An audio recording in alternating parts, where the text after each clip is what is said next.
When life happens, it requires you to adapt to it, not to run away from it. When difficult periods of time happen, what you need is to course correct. Or what you need to do is to adapt to the way things are evolving during this period of time and strategize, use a different strategy, move differently, adapt to the circumstances that have shifted, and use your own judgment as well, depending on the situation and the type of circumstances that have shifted. Sometimes you are required to put a little bit of pressure on yourself, not in an unhealthy way, but in a healthy way that will allow you to push yourself a little bit to get up, to keep going, to move forward, to do one extra thing, or to show up to that one activity that you said you would do today. Or instead of giving up on 100% of your plans today because you really don't feel like it and emotionally you need to regulate, maybe pushing yourself by telling yourself, let's just do one. Let's just do one today, and that is enough. And I'm saying to use your own judgment because it's not always going to be like that. And other times,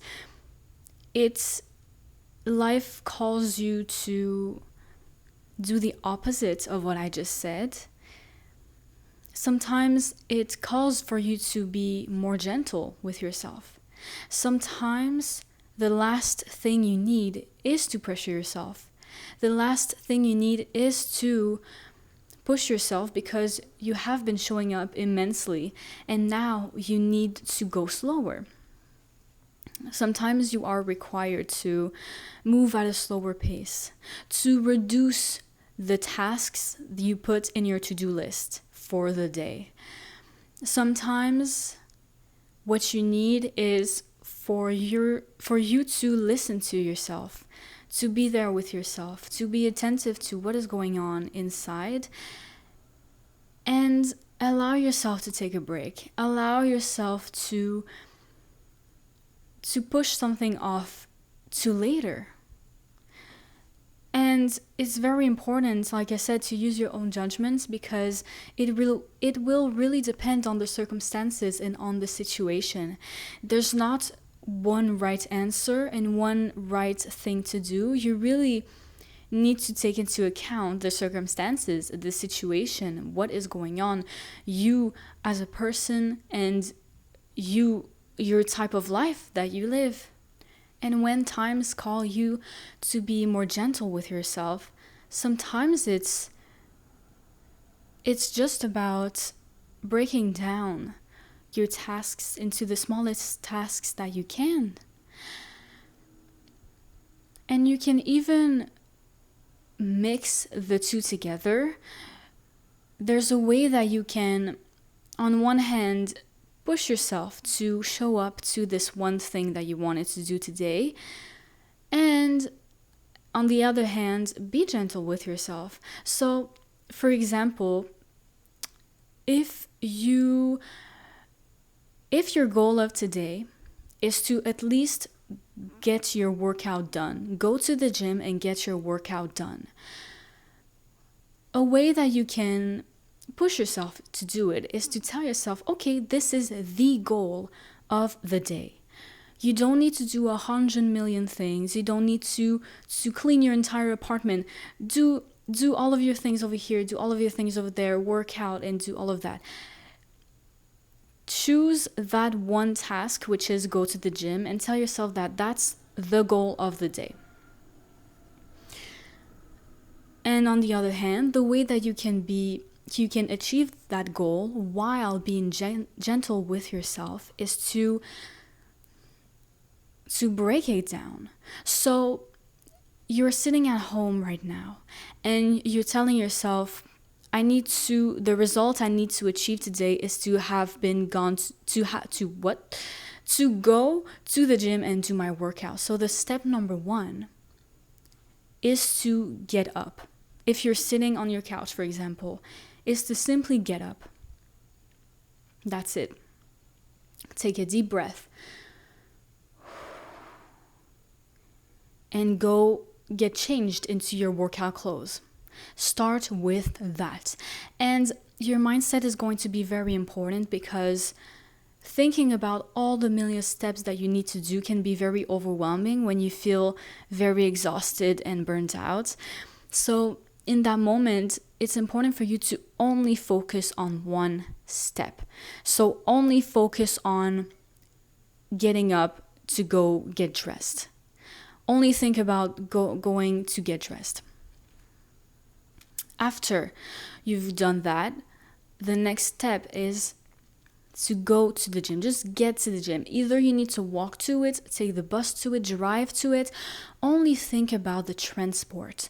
Only think about transporting yourself from your home to the location. Don't think about what you're going to do at the gym once you're there. Only think about the transporting yourself over there. Only focus on that.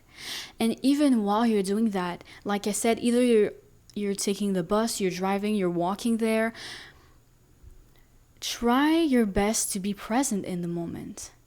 Because the only fact of getting out of the house and seeing sunlight and being outside, most likely it will make you feel much better, and it's very healthy for you to get some fresh air, to get some light.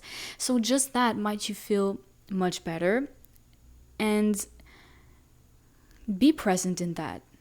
Be present in that. And once you're at the gym, now you can you can think about what you want to start with. Either you have already a routine that is written somewhere that you always do. Just focus on starting it. Don't think about all the million other workouts and exercises you need to do. Just focus on the first one. Or if you don't have maybe a routine that is written somewhere, that is already made, try to tap into your body and think, what would feel good right now?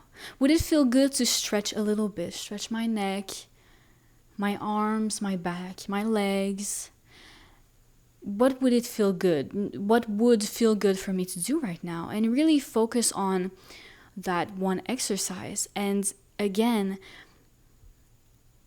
focus on your physical bodies. Try to be present as you do the exercise. And after that, once you're done with the first exercise, then go, okay, now let's do another one, and let's do another one, until you get to the end of your routine, or until maybe you feel like, okay, that was good. I'm satisfied with what I did, and now I can go back home.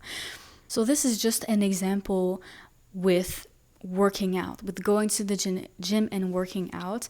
But this can really be applied to anything that you want to do, to meal prepping, to cleaning your apartment or your home, to getting some homework done, getting some studies done, working on your business, working on your projects, going to work. It can really be applied to anything. And it's really, like I said, about, depending again on the situation and on the circumstances, it can really be about the balance of the two, the balance of pushing yourself to show up for yourself and for your goals, while also being gentle with yourself.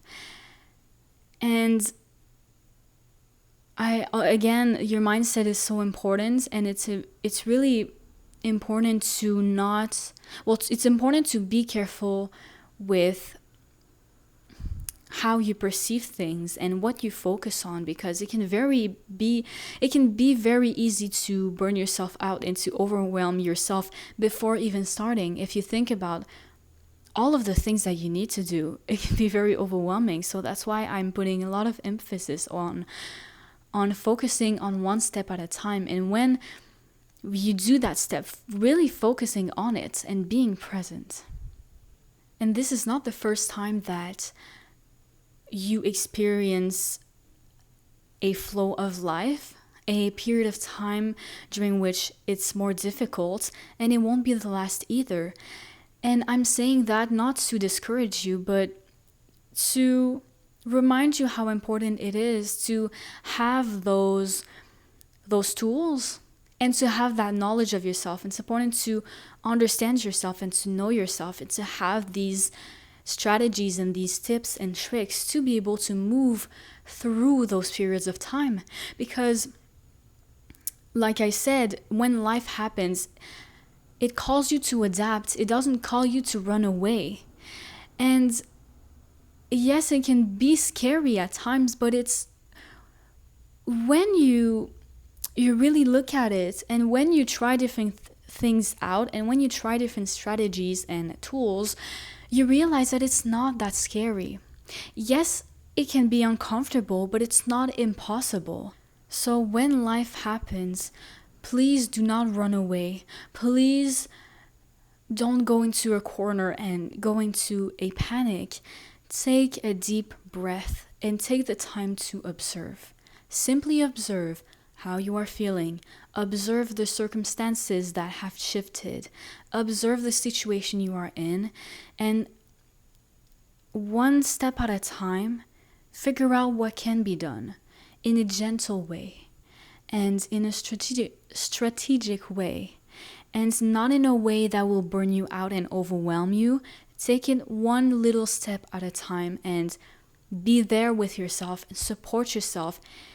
And this is how you will be able to go through it, to get through it, slowly but surely, gently, and successfully.